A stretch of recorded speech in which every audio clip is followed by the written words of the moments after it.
My name is William Towns. I'm the Executive Director of Benefit Chicago.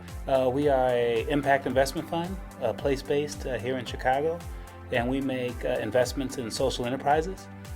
We have raised $100 million to provide patient flexible risk-tolerant capital to organizations that not only drive profits, but drive purpose. And our belief is if we can provide these organizations capital, that our local communities can improve, jobs can be created, and the overall economy can do better.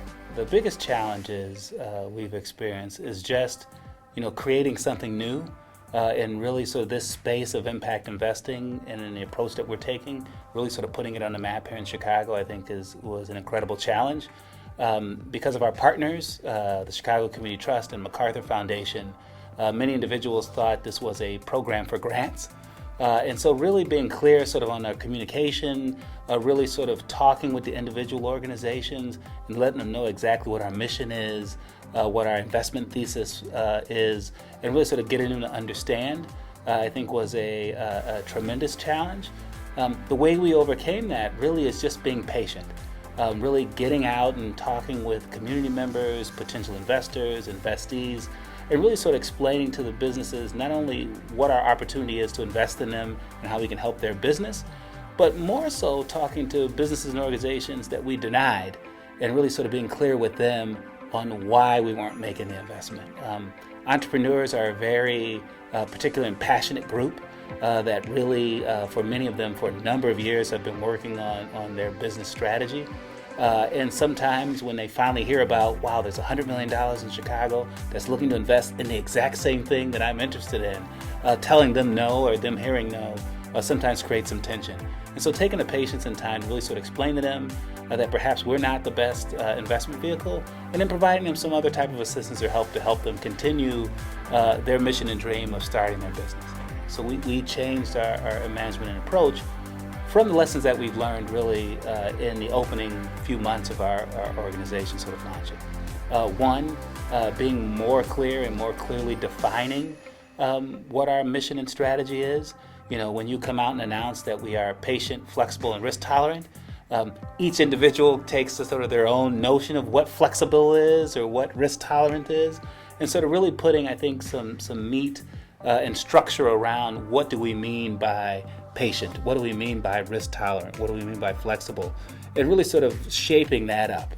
Oftentimes when you're launching these new businesses, you're doing it sort of isolated in a room where we all are clear amongst ourselves what we're doing, and then you get out into society and the world and realize no one else realizes what exactly we're talking about.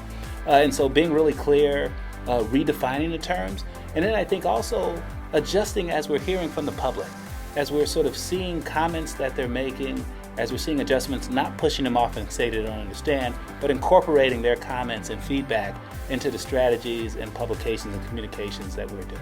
The example that I try to set for others from my position is that anyone is capable of leading and creating change.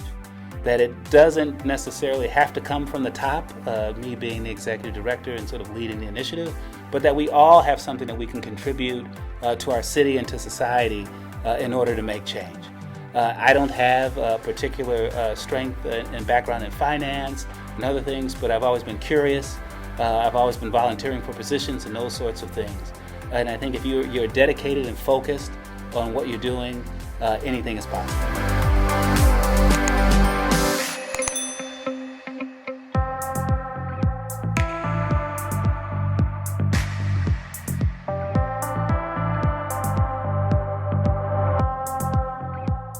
My name is William Alex Hoffer, go by Alex, and I am the Vice President of Sales and Operations at Hoffer Plastics Corporation in South Elgin, Illinois. We manufacture plastic components for several different industries, but why we do it is more important than what we do. We've noticed that in our space there seems to be a lot of CPGs and companies, smaller companies around the United States and even into Europe now, that are having this problem buying commodity-priced plastic components. And so where we come along and succeed is typically in situations where we can add some sort of a benefit, because our worldview is that the customer is the hero. So our mission is really to be a guide both to the end customer and to our people, our team members. We want to help people succeed both internally and externally, which admittedly sounds a little idealistic, but that's where the magic happens, is when people win at what they're doing.